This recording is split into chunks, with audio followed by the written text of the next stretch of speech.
भाजपमध्ये सुद्धा अनेक लोक येणार आहेत, परंतु नवीन व्यक्ती घेत असताना विचारपूर्वक घेतला जावा असं आमची सगळ्यांची भूमिका आहे. 100% कमळ चिन्हावर निवडणुका लढवायच्या अशी आमची भूमिका आहे. डॉक्टरांनी ॲडमिट होण्याचा सल्ला दिलाय, पण स्पेशल रूम परवडत नाही. मग टेन्शन घेऊ नका. सूर्य हॉस्पिटलने प्रथमच अगदी कमी किमतीत सर्व सोयींयुक्त आणि रुग्णांची गरज लक्षात घेऊन बजेट फ्रेंडली रूम्स उपलब्ध केले आहेत. कॅशलेस सुविधांसह खिशाला परवडणाऱ्या किमतीत budget friendly economic special room.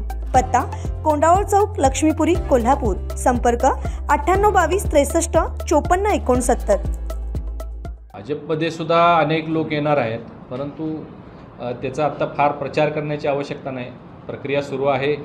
अनेक लोक येणार आहेत. आमच्याकडंच मूळ आमची संख्या जास्त आहे. त्यामुळे नवीन घेत असताना, एखाद्या प्रभागातील व्यक्ती घेत असताना तिथं आपला कोण व्यक्ती दुखावला जातोय का याचीसुद्धा आम्हाला थोडीशी काळजी जास्त घ्यावी लागते. कारण गेल्या निवडणुकीमध्ये आमचे 34 नगरसेवक होते, म्हणजे जवळजवळ 50%ला थोडे कमी, आणि आमचे 8 सदस्य हे 300-400 मताच्या यानं पराभूत झालेले त्यावेळी होते. त्यामुळे आमच्याकडे आता आमची संख्या जी आहे ती 50%पेक्षा जास्त आमची आहे. त्यामुळे नवीन व्यक्ती घेत असताना विचारपूर्वक घेतला जावा असं आमची सगळ्यांची भूमिका आहे.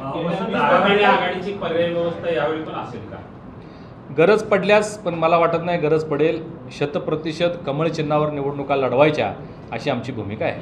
गेल्या 20-25 वर्षापासून आपण राजकारणात आहे. अनेक चढउतार आपण पाहिले. तुम्हाला असं कधी वाटलं की मी राजकारणात एकटा पडतोय, असं कधी तुम्हाला वाटलं? अनेक वेळा असे प्रसंग आमच्यावर आलेले आहेत. तुम्ही बघितलं असेल 2019च्या निवडणुकीमध्ये माझा पराभव म्हणजे माझा घातच झाला. त्यावेळी मी सत्ताधारी पक्षाच्याकडून उमेदवार म्हणून उभा असताना माझा पराभव झाला, अमल माडिकांचा पराभव झाला, सम्राट माडिकांचा पराभव झाला, गोकुळ आमच्या ताब्यातून गेलं, विधान परिषद आमच्या ताब्यातून गेली. पण आम्ही असं कधी म्हणजे आम्ही म्हणत बसलो नाही की आम्ही एकटं पडलो आहे. ते प्रसंगानुसार, त्या परिस्थितीनुसार लोक आपापला निर्णय घेत असतात. मी नेहमी सांगत आलेलो आहे की राजकारणसुद्धा हे एक कालचक्रासारखं आहे. अशाच नवनवीन अपडेट पाहण्यासाठी आमच्या KK न्यूज चॅनेलला सबस्क्राईब करा.